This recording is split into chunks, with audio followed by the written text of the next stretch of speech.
Boa tarde, ouvintes. Mais uma vez estamos aqui frente a esse hospital para falar a respeito de Jesus. Vou ler uma escritura aqui em Coríntios 15. Também vos notifico, irmãos, o evangelho que já vos tenho anunciado, o qual também recebeste e no qual também permaneceis, pelo qual também sois salvos se o retiverdes, tal como vos tenho anunciado, se não é que crestes em vão, porque primeiramente vos entreguei o que também recebi, que Cristo morreu por nossos pecados, segundo as Escrituras. Amém. Até aqui. Então nós vemos aqui que ele disse que também sois salvos se o retiverdes. O que é retiver? É aplicar aquilo que aprende nas Escrituras na sua vida. E esse evangelho que foi ensinado por Paulo, ele ensinou que Deus é um só. E ensinou que Deus, Ele é o mesmo ontem, hoje e eternamente. Mas os homens fizeram desse Deus uma divisão, como se ele fosse três em um. Isso não existe. A própria Escritura de Paulo diz que ele é o primeiro e o derradeiro, o princípio e o fim. E o próprio Deus diz: vede que agora sou Deus e mais nenhum Deus comigo. Então aonde é que está esse outro Deus? Esse Deus está na cabeça dos homens, porque nas Escrituras não existe. Essa doutrina foi criada depois de 325 anos da morte de Jesus Cristo, lá na frente, e veio esse engano nas igrejas. Mas nas Escrituras ela não tem erro. Ela mostra aqui em Atos 2,38 a maneira que o povo deve ser batizado. É no nome desse único Deus, que é Senhor Jesus Cristo. E a própria Bíblia diz que tudo o que quiser, por fé ou por obra, fazei em meu nome.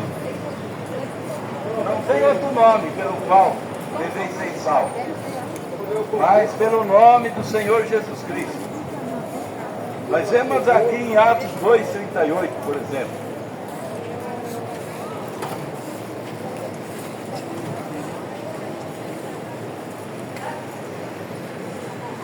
Eu vou citar as Escrituras. Atos 2,38. Perguntaram a Pedro: o que devemos fazer, varões e irmãos, para ser salvos? Pedro disse: arrependei-vos e convertei-vos a cada um de vós, e seja batizado em nome do Senhor Jesus Cristo para perdão dos pecados. Aí está a receita. Mas esse é o primeiro passo da graça. Depois de você ser batizado, ainda há uma jornada a percorrer. Você tem que ser justificado pela fé, precisa da santificação, precisa do batismo do Espírito Santo, porque sem o novo nascimento, ninguém verá Deus. Você precisa dessas 3 etapas da graça para você ser um salvo. A salvação é pela graça, mas existe uma jornada a percorrer. Essas etapas da vida cristã, você tem que passar por cada uma delas. O batismo significa morte e ressurreição daqueles pecados que você tinha. Mas você continuará pecando ainda. Só que existe um sacrifício feito por você. E é esse que Jesus fez na cruz do Calvário. E a cada dia da sua vida você precisa de um arrependimento daqueles atos cometidos, para que o seu pecado seja perdoado e lavado no sangue de Jesus Cristo. Então nós estamos aqui para orientar cada pessoa que precisa, que deseja essa salvação. Você precisa de examinar as Escrituras como está escrito. não como as igrejas têm ensinado, doutrinas que não combinam com as Escrituras, comercializado a palavra de Deus para enriquecer. São tantas coisas fora da verdade, e o povo só enganado porque não examina aquilo que eles deveriam examinar, que são as Escrituras Sagradas. Quando o povo examina a igreja em vez de examinar a Escritura, ele comete um grande engano. Você pode ir na igreja, mas quando falar das Escrituras, vai para a Escritura e examina. Tem gente que nem Bíblia carrega, não examina.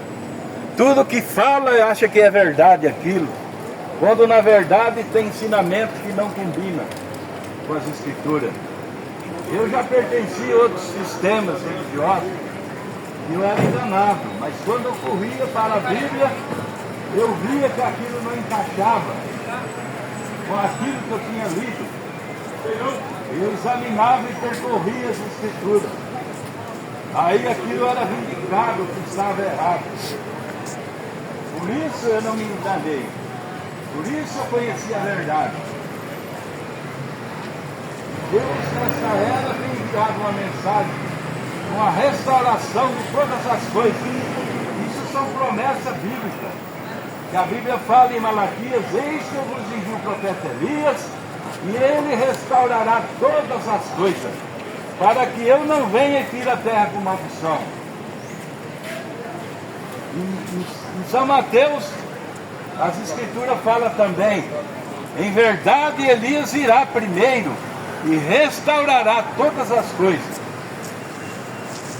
Em Apocalipse 10:7 a Bíblia fala: no dia da voz do sétimo anjo, quando tocar a sua trombeta, cumprirá o segredo de Deus, como anunciou aos seus servos profetas. Então Deus tinha segredos guardados até esta era para revelar através desse profeta. E ele fez essas revelações. E aquele que ouve essa mensagem desse Elias, ele não é enganado, porque Deus revelou tudo para ele. E tudo que ele revelou, ele passou para a igreja. Era um homem ungido, agora é um povo ungido. E essa é a maneira de Deus tratar com o seu povo. Então a gente está aqui para passar para vocês que nós temos programa de rádio e queremos... Esse daqui está sem o cartãozinho. Dá aí um cartão. Aqui tem. Nós temos um programa de rádio na Rádio Trianão, AM 740, diariamente às 6 horas, de segunda-feira a sábado, e às 22 horas da noite. Queremos convidar vocês para ouvir esse programa, e vocês vão conhecer essa mensagem profética para esta era. A Bíblia diz que aquele que recebe um profeta na qualidade de profeta, ele recebe o galardão de profeta, porque falará a mesma coisa que o profeta falou. E isso que vai vindicar esta mensagem. Uma boa tarde a todos, em nome do Senhor Jesus Cristo.